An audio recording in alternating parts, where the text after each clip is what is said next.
오늘 주신 하나님의 말씀 사무엘상 5장 1절부터 12절까지의 말씀입니다.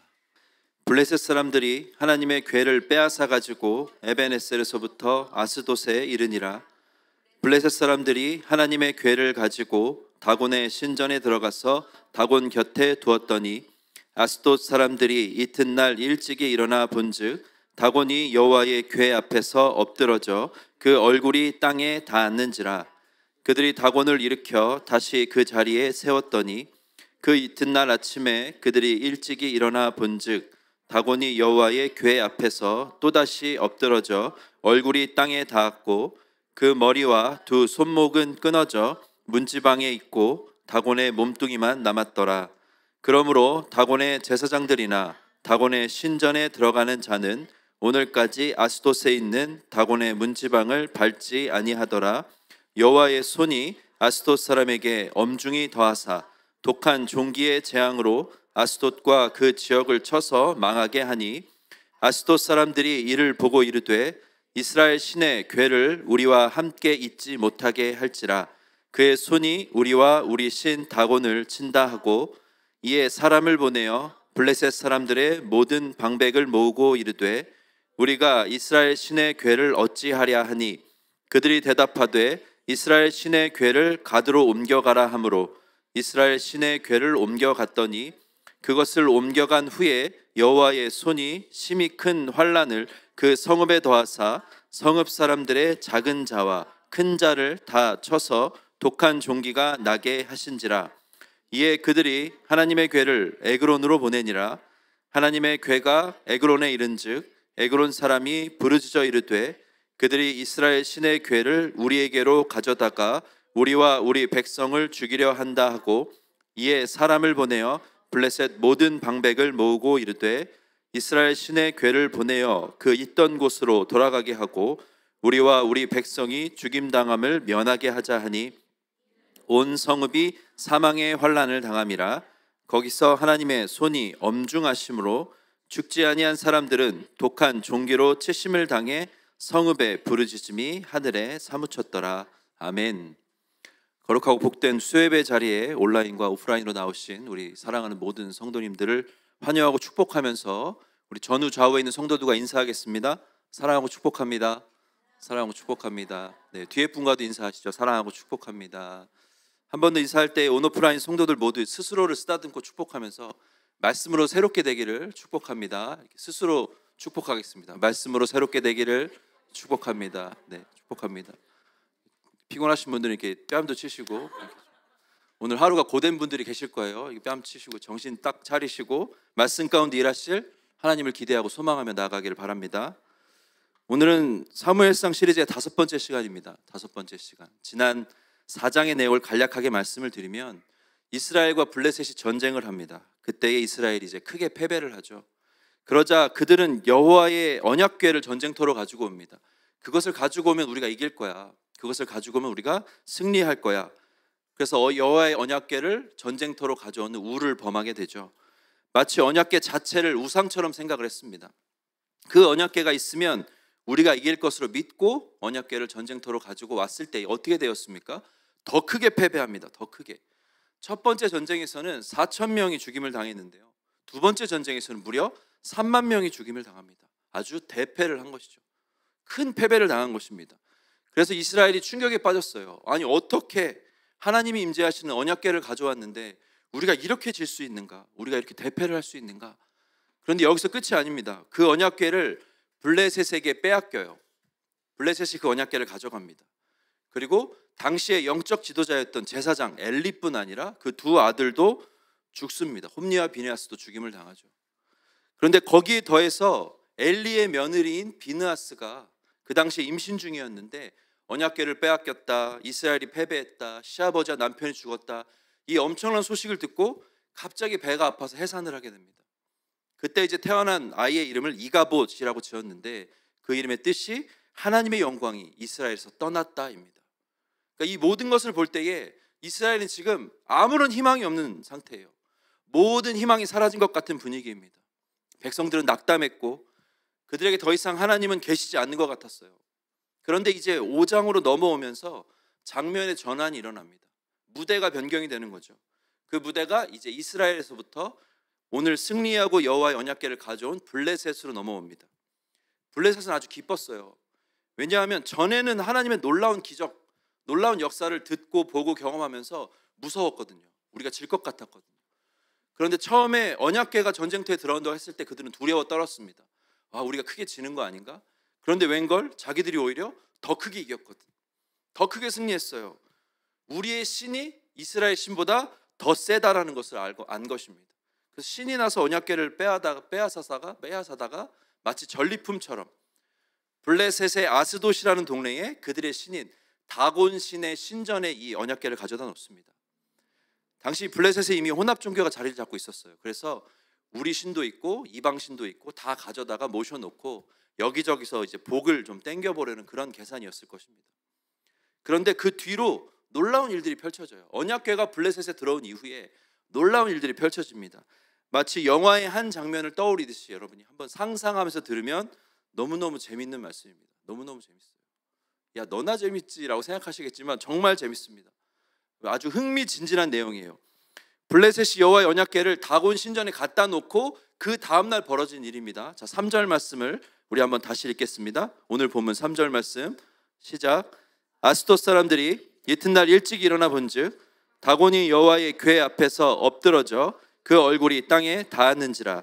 그들이 다곤을 일으켜 다시 그 자리에 세웠더니 무슨 일이 일어납니까? 블레셋이 떠받들어 모시는 다곤 신상이 넘어져 있었어요. 넘어져 있었습니다. 그런데 어디에 넘어져 있습니까? 여호와의 궤 앞에 넘어져 있습니다. 그것도 어떻게 넘어져 있어요? 그 얼굴이 땅에 닿았다고 기록을 하고 있습니다. 지금 여기 무대는요 블레셋이에요. 이스라엘이 아닙니다. 그러니까 이스라엘 백성이 이런 일을 했을 리가 없다라는 거죠. 그리고 스스로 넘어졌을 리도 없습니다. 만약 스스로 넘어졌다 해도 정확하게 여호와의 궤 앞에 그 얼굴이 땅에 닿도록 넘어질 수는 없다라는 것이죠. 누가 하셨습니까? 하나님이 하셨다라는 겁니다. 하나님이. 언약궤 앞에 얼굴이 닿도록 엎드려졌다는 것, 여러분 무슨 의미입니까? 하나님 앞에 경배와 복종이에요. 하나님 앞에 엎드려지는 겁니다. 그 앞에 나의 모든 것을 내려놓고 나를 낮추는 것입니다. 누가? 이방의 다곤 신이 하나님 앞에. 하나님 앞에. 제가 하나님을 감히 이렇게 말하는 것이 조심스럽지만 하나님이 참 멋진 분이에요. 정말 화끈한 분입니다. 아주 확실하고 정확하신 분이에요. 한치의 오차가 없는 분입니다. 그런데 더 놀라운 것은 그 다음 날입니다. 그 다음 날 4절의 말씀도 함께 읽겠습니다. 시작. 그 이튿날 아침에 그들이 일찍 일어나 본즉 다곤이 여호와의 궤 앞에서 또다시 엎드러져 얼굴이 땅에 닿았고 그 머리와 두 손목은 끊어져 문지방에 있고 다곤의 몸뚱이만 남았더라. 아멘. 그 신상이 다시 여호와의 궤 앞에 엎드려져 있는데요, 머리와 손목이 날아가 있습니다. 여러분, 머리와 손목이 날아갔다는 것은 무슨 의미입니까? 완전히 끝났다는 거죠. 완전히 끝났다. completely over입니다. 완전히 끝이에요. 회생 불가능입니다. 전쟁에서 진 장수의 목을 베고 손목을 자르는 것은 여러분 완전한 승리, 완전한 끝을 이야기하는 거예요. 더 이상 재기 불능이다라는 거죠. 그냥 단순히 넘어졌거나 팔이나 다리나 허리나 조금 다쳤으면 모를까 머리와 손목이 날아갔다라는 것은요 완전한 끝을 이야기합니다. 하나님께서 적장의 목을 베시고 완전한 승리를 거두신 거죠. 누가? 혼자 스스로 아무의 도움도 없이 하나님 혼자 하셨다라는 거예요. 블레셋이 우상으로 섬기던 그 신을 꺾고 승리하셨다라는 겁니다. 여러분, 우상이 어떤 존재입니까? 인간이 스스로 만들어 놓고 스스로 비는 존재예요. 인간 자신이 스스로 만들고 그 앞에서 소원을 빌고 이루어 달라고 합니다. 여러분, 얼마나 우스꽝스러운 모습입니까? 여러분, 3절의 말씀을 다시 보여주시면 어떤 일이 있었냐면 다곤 신상이 여호와의 궤 앞에 넘어졌을 때요, 그들이 다곤을 일으켜 다시 그 자리에 세웠더니라고 기록을 하고 있어요. 자기들이 만들어서 그 앞에서 빌다가 그 신상이 넘어지니까 자기들이 직접 다시 이렇게 세우고 다시 그 앞에 빈다라는 겁니다. 여러분, 이게 신입니까? 이게 신이야? 하나님께서 우상을 만드는 것이 얼마나 허망하고 미련한 것인지를 아주 기가 막히게 말씀하신 장면이 이사야서에 등장을 하는데요, 그럼 이 좀 긴 말씀이지만 우리가 함께 읽어보도록 하겠습니다. 이사야서 44장 9절부터 20절 말씀입니다. 천천히 함께 읽습니다. 시작. 우상을 만드는 자는 다 허망하도다. 그들이 원하는 것들은 무익한 것이거늘 그것들의 증인들은 보지도 못하며 알지도 못하니 그러므로 수치를 당하리라. 신상을 만들며 무익한 우상을 부어 만든 자가 누구냐? 보라, 그와 같은 무리들이 다 수치를 당할 것이라. 그 대장장이들은 사람일 뿐이라. 그들이 다 모여 서서 두려워하며 함께 수치를 당할 것이니라. 철공은 철로 연장을 만들고 숯불로 일하며 망치를 가지고 그것을 만들며 그의 힘센 팔로 그 일을 하나 배가 고프면 기운이 없고 물을 마시지 아니하면 피로하니라. 목공은 줄을 들여 재고 붓으로 긋고 대패로 밀고 곡선자로 그어 사람의 아름다움을 따라 사람의 모양을 만들어 집에 두게 하며 그는 자기를 위하여 백향목을 베며 디르사 나무와 상수리 나무를 취하며 숲의 나무들 가운데에서 자기를 위하여 한 나무를 정하며 나무를 심고 비를 맞고 자라게도 하느니라.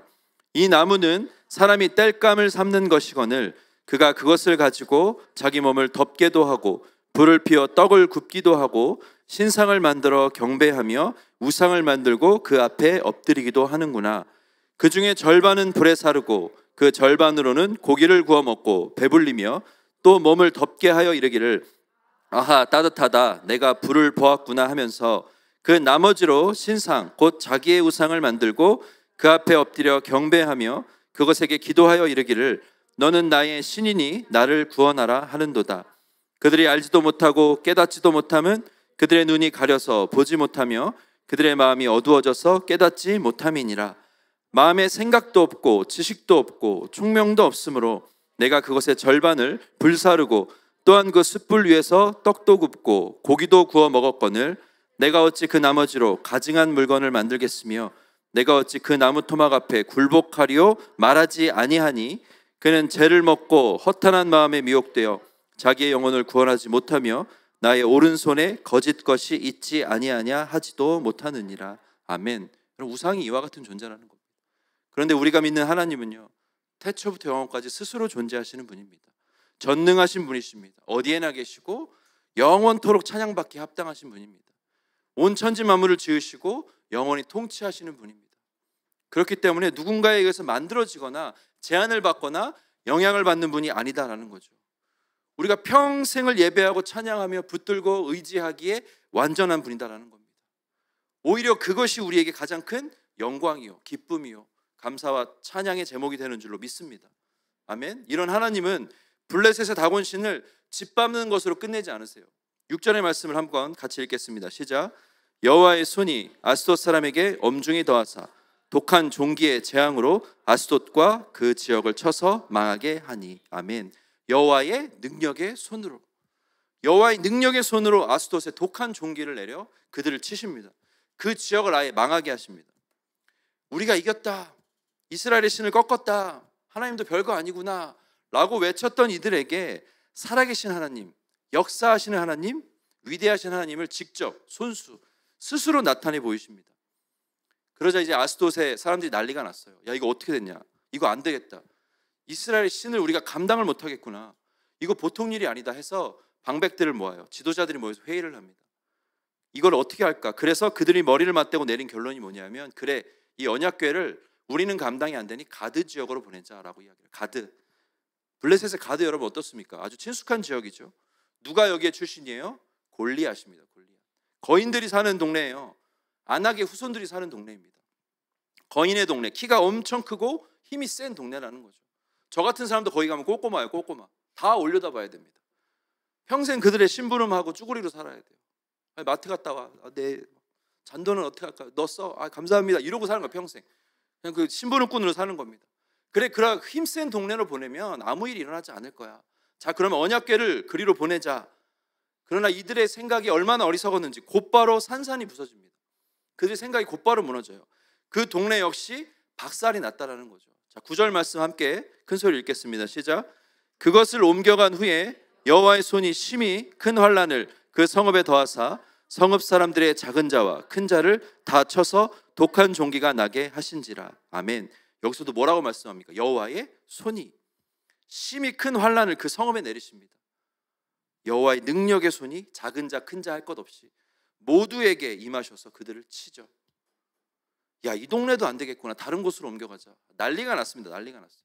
그 다음 동네가 어디입니까? 오늘 읽은 말씀을 보면 에그론이라고 하는 동네예요. 에그론. 학자들에 의하면요, 이 에그론이라는 동네에서 섬기고 있던 주신 메인 갓은 바알세붑이었어요. 바알세붑. 바알세붑이 신약에 넘어오면서 뭐라고 부릅니까? 바알세불이라고 부르죠. 바알세불. 이 바알세불은요, 귀신의 왕, 귀신의 우두머리, 사탄의 별칭으로도 불립니다. 안 되겠다, 우리가 가장 센 신이 있는 동네로 이 언약궤를 보내자라고 결정을 하고 보내요.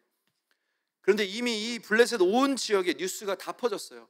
여호와의 손이, 능력의 손이 가는 곳마다 다치고 있다. 그래서 그 에그론 동네 주민들이 집단 반발을 하고 나섭니다. 보내지 마, 보내지 마, 안 돼, 보내지 마.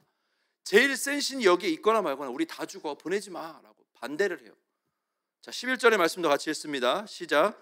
이에 사람을 보내어 블레셋 모든 방백을 모으고 이르되 이스라엘 신의 궤를 보내어 그 있던 곳으로 돌아가게 하고 우리와 우리 백성이 죽임당함을 면하게 하자 하니 이는 온 성읍이 사망의 환난을 당함이라.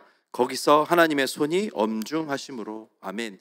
여기서도 뭐라고 말씀하세요? 역시 하나님의 손이, 하나님의 손이, 하나님의 그 능력의 손이 그들을 쳐서 망하게 하십니다. 아스돗, 가드, 에그론을요, 하나님께서 직접 돌며 온 나라를 쑥대밭으로 만드셨다는 거예요. 온 나라를. 누구랑? 아무도 없어요. 스스로.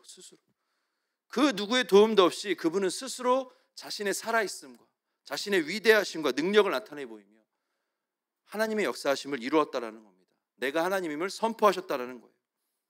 여러분, 하나님은 선택하신 이스라엘 백성을 통해 전쟁을 해야만 이기십니까?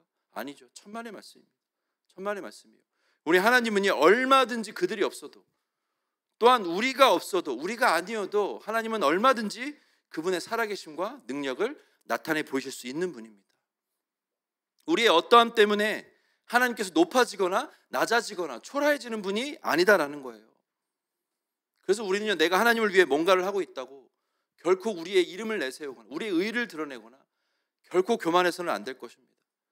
내가 하나님을 위해 뭔가를 하고 있다고 어깨에 힘이 들어갈 것이 하나도 없다라는 거예요. 하나님은 우리가 없어도 얼마든지 만천하에 하나님을 알리고 우리를 구원하실 수 있고 역사하실 수 있는 분입니다. 우리가 아니어도 온 천하 만물을 통해서 찬양받을 수 있는 분이다라는 거죠. 길가의 돌들로도 아브라함의 자손을 만들 수 있는 분이 바로 하나님이다라는 겁니다. 그럼 우리는 그저 겸손하게 이런 나도 선택해서 부르시고 친히 십자가에 피 흘려 죽으심으로 자녀 삼아 주시고 구원하시고 주의 도구 삼아 주시고 사용하심에 우리는 감사하고 감격해야 할 줄로 믿습니다. 날마다 겸손하게 우리에게 주어진 사명을 그저 묵묵하게, 주님, 나는 그저 무익한 종일 뿐입니다. 나에게 아무런 공로가 없습니다. 오직 주님만 영광 받으시옵소서 라고 외치며 주를 위해 달려가야 할 줄로 믿습니다. 나를 죽이고 오직 하나님께서 나를 통해 일하시도록 우리는 우리를 드리는 거예요. 오늘도 순종하며 하나님께 나를 드리며 나아가는 저와 여러분 모두가 되시기를 우리 주님의 이름으로 간절히 소망합니다. 아멘. 또한 하나님은요, 결단코 그분의 일을 멈추시지 않는 분입니다. 결코 멈추지 않아요. 우리가 다시 무대의 장면 전환을 하기 전으로 돌아갑니다. 무대 장면 하기 전에 무슨 장면이었어요? 이스라엘이었죠. 이스라엘은 현재 어떤 상태입니까? 완전히 초상집 분위기예요. 전쟁에서 대패, 제사장의 가문이 죽음, 망함, 언약궤도 빼앗김. 완전히 우리는 끝났구나, 하나님은 이제 없구나, 소망도 희망도 없는 그런 절망의 상황 속에 지금 있습니다. 우리는 이제 망했구나. 그런데 그 순간 이들이 이렇게 절망하고 하나님이 계시지 않는 것처럼 생각했던 그때, 그 순간 같은 시간에 하나님이 무엇을 하고 계셨습니까? 하나님 혼자, 하나님 스스로 블레셋의 온 지역을 혈혈단신 누구의 도움도 없이 누비며 가는 곳마다 도장 깨기를 하며 선택받은 백성의 적, 우상 숭배와 혼합 종교에 쩌들어 있는 여호와의 대적들, 그들을 아주 철저하게 깨부수고 계셨습니다. 철저하게 부수고 계셨어요. 아주 박살을 내고 계셨습니다. 박살을 내고 계셨어요.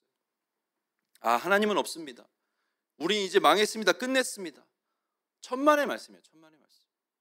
천만의 말씀. 여호와의 능력의 손이, 하나님의 손이 지금도 살아서 역사하시는 것을 여러분 분명히 믿으시기 바랍니다. 지금도 살아서 역사하세요. 하나님은요, 이스라엘 백성의 무지함, 어리석음, 언약궤에 대한 오해, 잘못된 생각과 그 신앙을 깨심과 동시에 그들의 적인 블레셋도 동시에 깨시는 위대한 일을 하고 계셨습니다. 우리 눈에 보이진 않았지만 그 엄청난 일을 동시에 하고 계셨다라는 거예요. 우리가 오늘 읽은 본문 앞장인 4장에서 이스라엘 백성들이 전쟁터로 언약궤를 가져왔을 때에 하나님은 얼마든지 그 언약궤에 임재하셔서 그들을 이기게 하실 수 있는 분입니다. 무려 3만이 죽는 대패, 그리고 언약궤가 빼앗기는 일을 겪지 않게 하실 수 있는 분이에요. 얼마든지. 그런데요, 그대로 두면 그들의 무지함과 어리석음은 여러분 반복이에요. 무한반복입니다. 무한반복. 언약궤를 마치 우상처럼 떠받들면서 때마다 시마다 필요할 때마다 또 그렇게 범하고를 반복할 거예요. 하나님은 우리의 생각과 시선보다 훨씬 더 너머에, 더 멋지게, 더 크게 일하시는 분인 줄로 믿습니다. 혹시 여러분 지금 내 삶에 하나님께서 일하시지 않는 것 같다라고 생각하는 분들이 계실 수 있어요. 하나님은 계시지 않아. 하나님은 나에게 관심이 없어. 하나님 내 기도를 듣지 않아. 그러나 여러분, 하나님은요, 지금도 그분의 능력의 손으로 우리를 붙들고 계십니다. 그분의 능력의 손으로 일하고 계십니다. 우리의 모든 것을 뛰어넘어 역사하고 계십니다. 여러분, 이스라엘 역사를 보면요, 북이스라엘과 남유다로 갈라져 있다가 북이스라엘이 아수르에 의해 멸망을 하죠. 그리고 이제 얼마 지나지 않아서요, 남유다마저 바벨론에게 멸망을 하게 됩니다. 그때 분위기 어땠을까요? 그때도 이스라엘은 절망이었어요. 그때도 이스라엘은, 우리는 끝났구나. 북이스라엘도 망하고 남유다도 망하고 심지어 결코 무너질 리 없다라고 다짐했던 뭐가 무너졌습니까? 여호와의 성전이 무너졌죠. 절망의 나락이었어요. 포로로 끌려갑니다. 우리는 완전히 끝났구나. 희망이 없었습니다. 희망이 없었어요. 하나님은 계시지 않아. 하나님은 일하시지 않아. 여러분, 어둠의 터널이었습니다. 그런데 그 순간에도 과연 하나님은 계시지 않았을까? 하나님은 일하시지 않았을까? 하나님은 그 순간에도 그들이 포로에서 돌아올 것을, 그 회복을 준비하고 계셨습니다. 그들이 돌아올 것을 준비하고 계셨어요. 여호와의 능력의 손으로 한순간도 포로로 끌려간 백성들의 그 손을 놓지 않으셨다는 겁니다. 남유다가 이제 바벨론에 멸망할 당시에 마지막 왕이 누구였냐면 시드기야 왕이에요. 시드기야 왕. 그런데 이 시드기야 왕 바로 전 왕이 누구냐면 여호야긴입니다. 여호야긴은 누구냐면 그 전의 왕이었던 여호야김의 아들이에요. 헷갈리죠? 여호야긴. 마지막 왕은 시드기야입니다. 근데 이 여호야긴 왕이요, 딱 3개월만 통치를 했어요. 왕으로 3개월 통치하고 바벨론 침공 때 포로로 끌려갑니다. 그래서 그가 끌려가고 시간이 한참 지났어요. 잊혀질 만도 합니다. 근데 어떤 사건이 일어나냐 하면 열왕기하 25장 말씀을 같이 한번 읽어보겠습니다. 열왕기하 25장 27절부터 30절의 말씀 함께 읽겠습니다. 시작.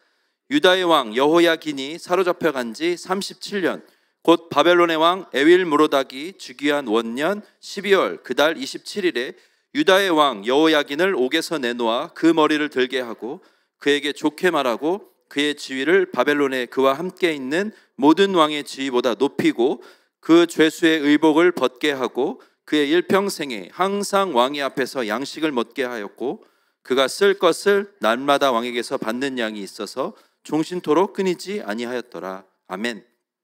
바벨론의 포로를 끌려갔던 이 여호야긴이 옥에서 풀려납니다.